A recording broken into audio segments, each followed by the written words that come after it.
6 महीनों तक संतों ने कहा रास चला। अच्छा एक बात बताओ जरा, जिस घर की बहू बेटी पत्नी घर से महीनों दूर रही होगी, क्या घर के लोगों ने उसे खोजा नहीं होगा, ढूंढा नहीं होगा? संतों ने कहा कोई देवी कोई स्त्री अरे घर से गायब होती तो ढूंढते, जब गायब ही नहीं है कोई तो ढूंढने का स्थान कहाँ? मतलब तो फिर रास कैसे हुआ? बोले ये रास कोई साधारण देह का रास नहीं, ये रास जीव और ब्रह्म के बीच का रास है, ये रास भक्त और भगवान के बीच का रास है, ये आत्मा परमात्मा के मिलन का मधुमास है, यही वहाँ रास है। आत्मा और परमात्मा के बीच का उस प्रेम का रास है सरकार। यहाँ वासना का रंच मात्र स्थान नहीं है, यहाँ उपासना प्रधान है। और तब इसीलिए कहते हैं वेदों की ऋचाएं द्वापर में ब्रजमंडल की गोपी बनकर के आई थी। और ऐसा रास जब चला तो जो भगवान की इस कथा को सुन लेगा, आज सब कृष्ण बन जाते हैं, सब गोपी बन जाते हैं।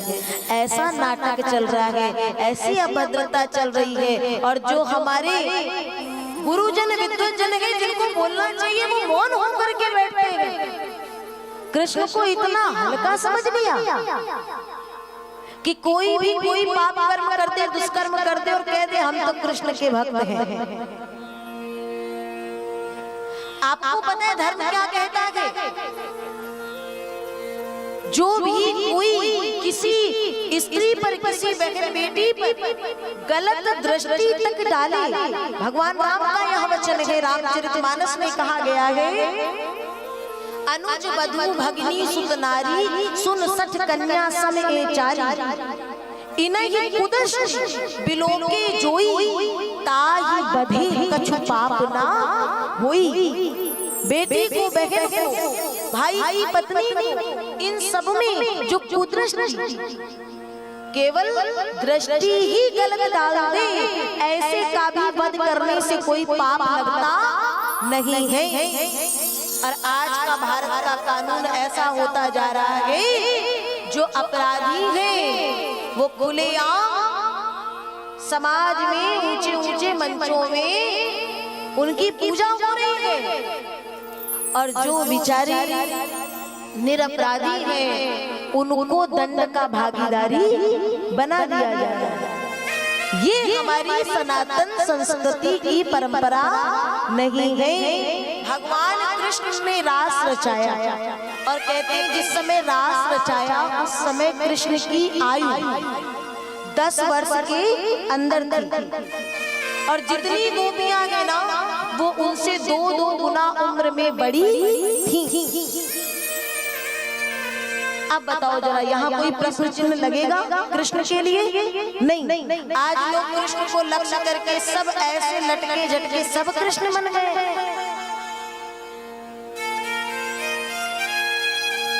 क्या उल्टी गंगा बह रही है? माताओं का जो श्रृंगार है वो भाई ये ले रहे हैं। उनसे पूछो ये क्या है? बोले हम गोपी बन गए हैं। वाह! अरे अब व्यासपीठ है ना, बहुत मर्यादित मंच है, शब्दों को भी बहुत संभाल के बोलना पड़ता है। अरे मूलजनों, भगवान ने जो दिया है उसको संभाल के रखो। भगवान की भक्ति करने के लिए डेंटिंग पेंटिंग की आवश्यकता नहीं पड़ती है। माताओं का श्रृंगार माताओं के पास रहने दो। भाइयों की ये दाढ़ी नीचे धीरे धीरे गायब होने लगी। अच्छा ईमानदारी से बताओ कि जब किसी के पिता के प्राण चले जाए तब कोई भाई ये जो मूंछ है वो हटाता था। आजकल कहते हैं अरे नहीं फैशन है, रखनी ही नहीं। तो पहले ही पिताजी को जैसे आराम कर दे रहे हैं। वाह, उल्टी गंगा बह रही है और जो कुछ बचा कुचा है तो वो पहुंच गए वृंदावन में। वहां जाकर के बढ़िया सुंदर साड़ी लगाई और गोपी भाव में आ गए, बन गए कृष्ण के पूर्ण भक्त। सही बात है। वृंदावन में इस समय बहुत बहुत आडंबर ऐसा चल रहा है। तो भैया तुम वृंदावन क्या बिहारी जी की चौखट में भी पड़े रहोगे तो भी बाकी बिहारी मिलने वाला नहीं है, क्योंकि उसे तुम्हारा दिखावा पाखंड नहीं चाहिए। उसे तुम कहीं भी हो निर्मल मन से भाव भजोगे, निर्मल मन से उन्हें देखोगे तो वो हर स्थान को वृंदावन बना देंगे।